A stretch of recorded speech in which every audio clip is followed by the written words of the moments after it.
Hey guys, and welcome back to the second to last video about watches on my channel. Yep, you heard that right. The second to last video about watches. Why? Um, I don't know. I'm kind of moving on from watches and I may move into other content. At least that's what I'm thinking about. It's one of my last videos. I believe it was kind of about my watch journey. Pretty sure that's what it was. It's been a long time. So I figured it would be fitting to now go into, what's the biggest difference between, let's say, Swiss watches, which, the Swiss are known for creating watches, and other watches, whether it's Chinese, Japanese, wherever else it is, right?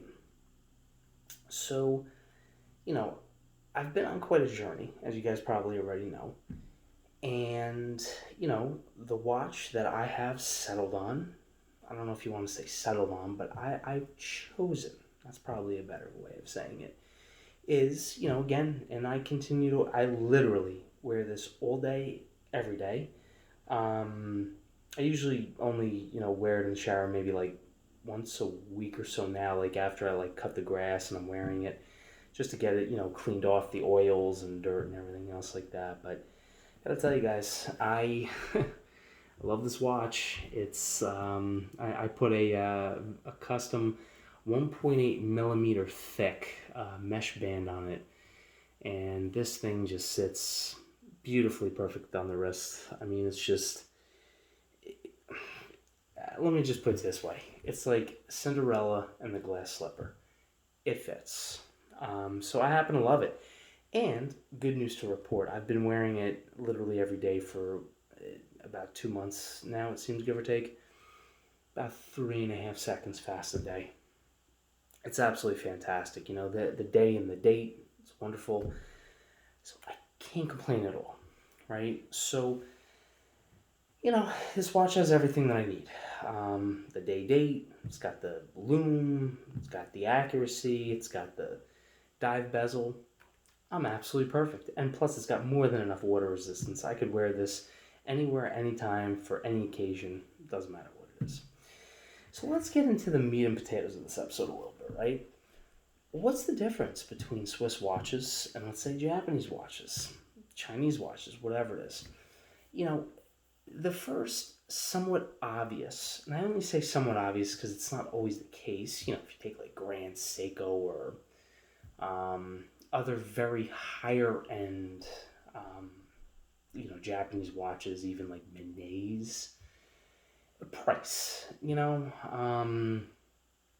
A lot of halfway decent like Seikos and Orients. Trying to think of other ones off the top of my head, and I just kind of can't right now. But there's a massive ton. Most of them you can get even new on eBay or any sort of just regular market.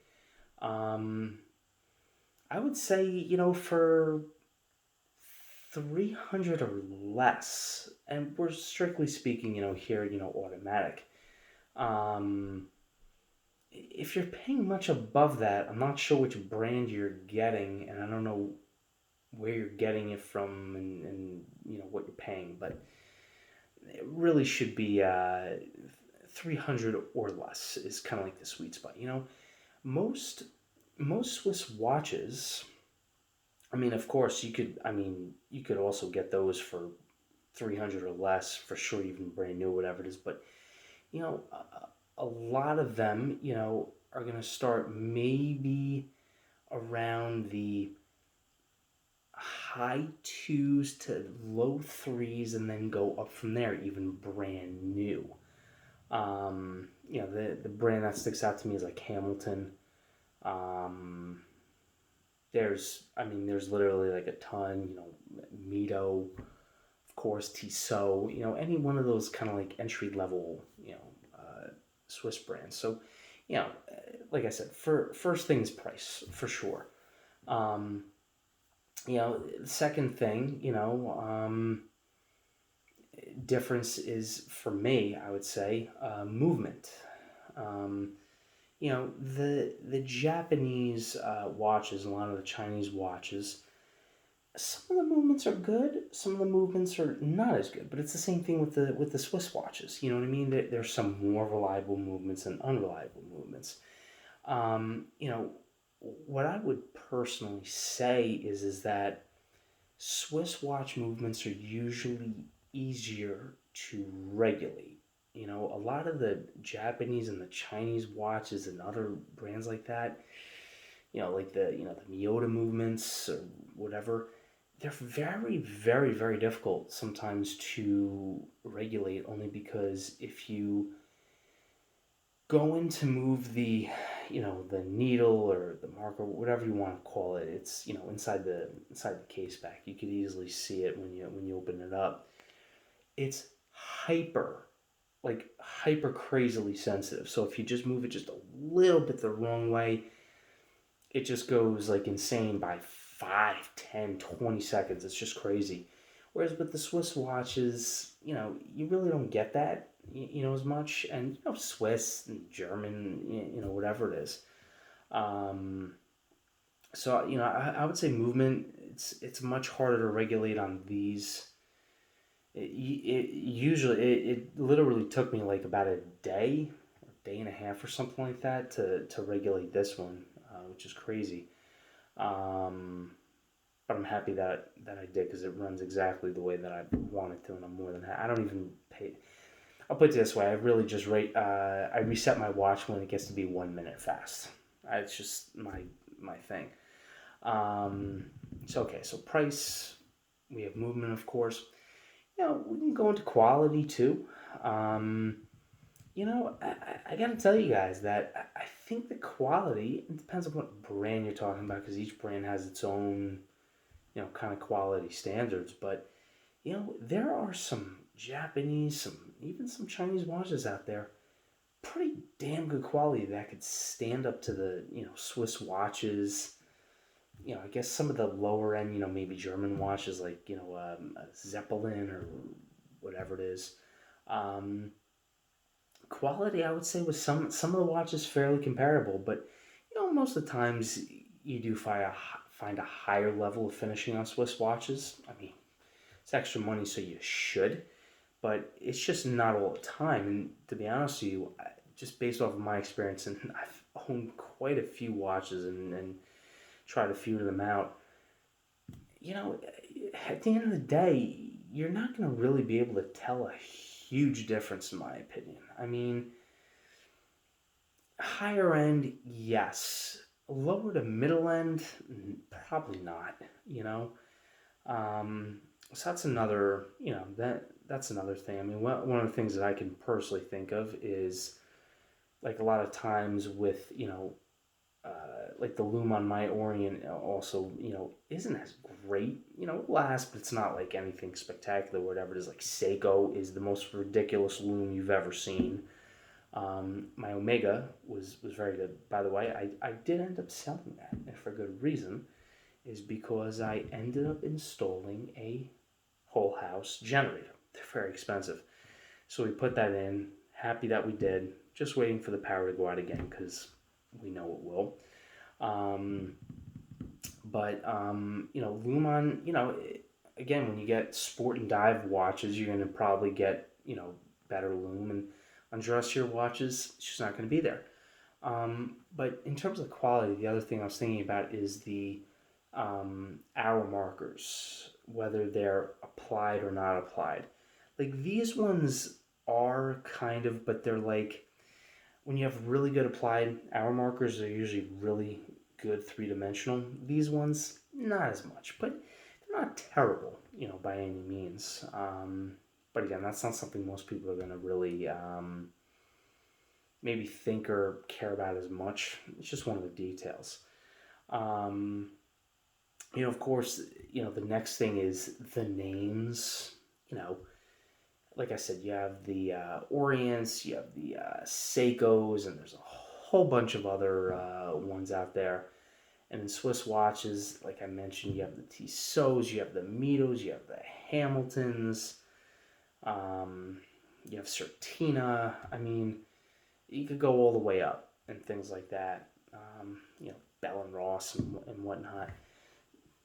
So listen, a lot of times when you're buying from one of those other brands, you are paying a higher price because it's for a marketing budget and stuff, research and development, all this other stuff. I mean, I'm not saying these other brands don't do it. They do to a degree, but not to the extent that some of the other bigger brands do. That's for sure.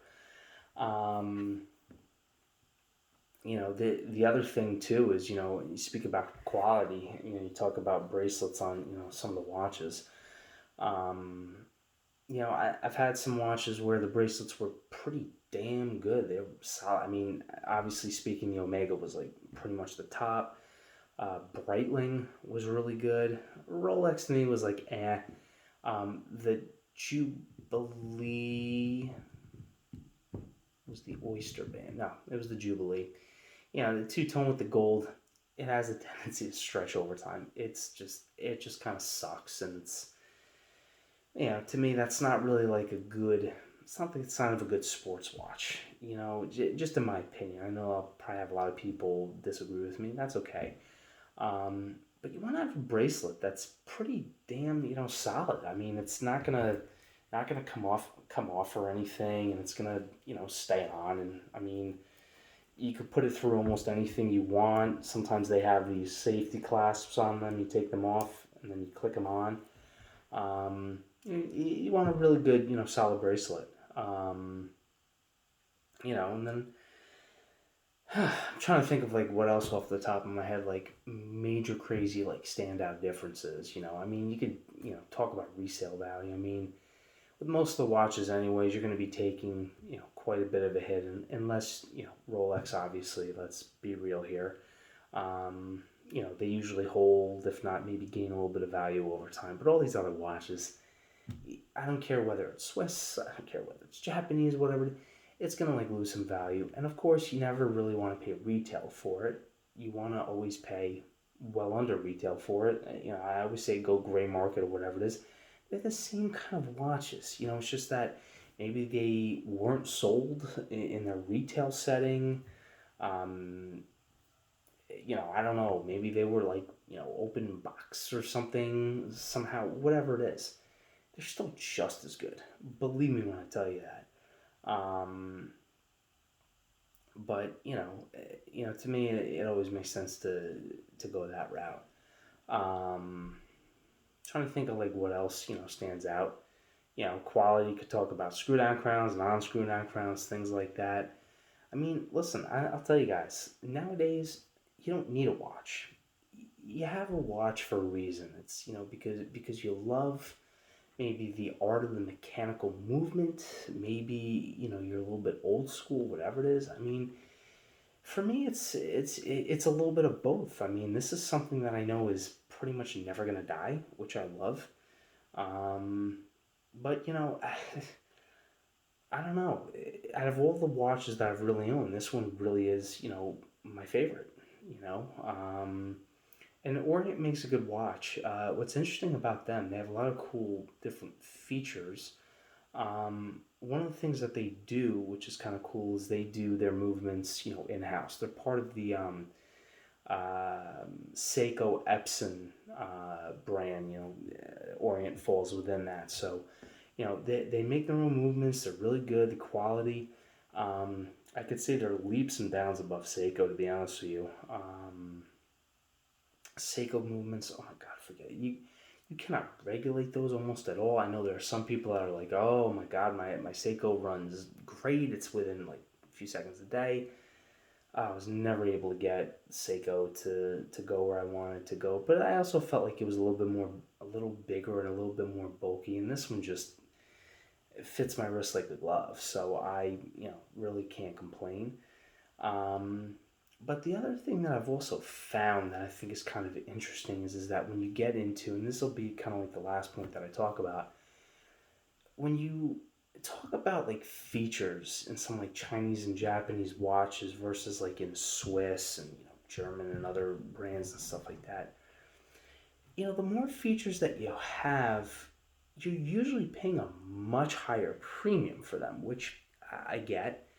Um, but with the Japanese and the Chinese and the other brands along those lines, I mean, yes, the price point is there, but it's probably like half to about a third or whatever it is, give or take, maybe not a third, of what their Swiss, counterpart is, which I think is pretty amazing. Um, you know, they have power reserves, they have chronographs, they have things like that. I don't think that they're, I don't see as many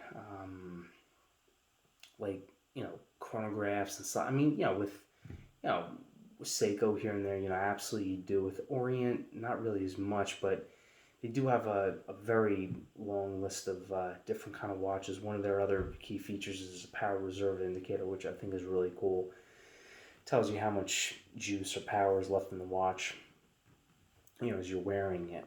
And then if you take it off, it's usually about a 38-hour power reserve. That's another thing, actually. Power reserve, usually, Swiss watches are more supreme when it comes to that. I would say, minimally 38 to 40 hours, and then they can go all the way up to, 80, 125, 10-day power reserve. It's just kind of like nuts. But hey, it's all good. I mean, if you're wearing a watch on a daily basis, you never have to worry about the power running out because you're always going to be in motion. The rotor will always be spinning. But if you put it down for a couple days or whatever it is, it may stop. So you're gonna have to always wind it back up again. But again, I think that there's so much value when it comes to the Japanese market, the Chinese market. Swiss is great. Don't get me wrong, but I think for the price, it's hard to beat the other the other segments. So yeah, so that's kind of just like my 2 cents. I don't know if you guys have any other thoughts about this stuff. Feel free to leave them in the comment section below. I'd love to see what you guys say and what you guys think, of course. So yeah, so the second to last video. The last video, what I'm trying to do, and I'll tell you guys, is I do want to submit, I'm going to probably try to do this tomorrow. I want to submit a video to Hodinkee, which some of you may or may not know. And they have a segment where the readers of the site, it's like a tell us your watch story. So I actually want to go on and present the Orient and just kind of like my story. It's, maybe like a 2 to 4 minute segment. It's nothing major. And hopefully that'll be my last watch video on my channel before I move on to some other things. So that's the big send-off, of course. But anyways, I hope you guys enjoyed this video. Wasn't anything too special. It's just kind of like a little impromptu on the spot kind of video before I do the one tomorrow. But like I said, feel free to leave some comments in the section below. I hope you guys have really enjoyed all my previous videos with my unboxings and my watch stories and just everything else. And thank you guys for, coming on this journey with me. If I had one regret, I was thinking about this earlier, it would definitely be that I spent way too much money on watches. Like way too much. That's not, and by the way, it's not the reason why, like with the Orient, because it was, very affordable. That's not the reason why. The reason why I ended up going with this is because, it really has the features that I want. The other thing I just wanted to drop in quickly is, Orient, it's great. They have a sapphire crystal, scratch resistant. And there are some other, watches out there, Japanese, Chinese. A few of them here and there have sapphire crystals. Most of them don't. Most of them have, like mineral or acrylic. They're not going to break, but they're certainly going to scratch very easily and stuff. Where the Swiss watches, you guessed it, mainly sapphire and other things are going to be a lot more durable. You bang it into something, whatever it is, I really don't care. I'd bang this into anything because nothing's going to happen to it. The only thing that will actually scratch sapphire is a diamond itself, literally. You can drop the watch though, still crack the crystal because that's very hard impact. But chances are, even if you like bang it into something, I mean, you would really have to knock it into something fairly, with some fair force, like almost on purpose. Like if you just not like bump into something, chances are it's not going to. I've done that with watches. Almost nothing has happened. Anyways, I'm going off topic again, but yeah, leave your comments below. Love to see what you guys have to say, what your opinions are. I really hope you guys enjoyed my videos on this stuff. Feels good to be moving on to some other stuff though and things. But anyways, thank you guys so much for watching, and hopefully the next video that you guys will see will be me featured on Hodinkie's website talking about the Orient Kamasu. Take care, guys.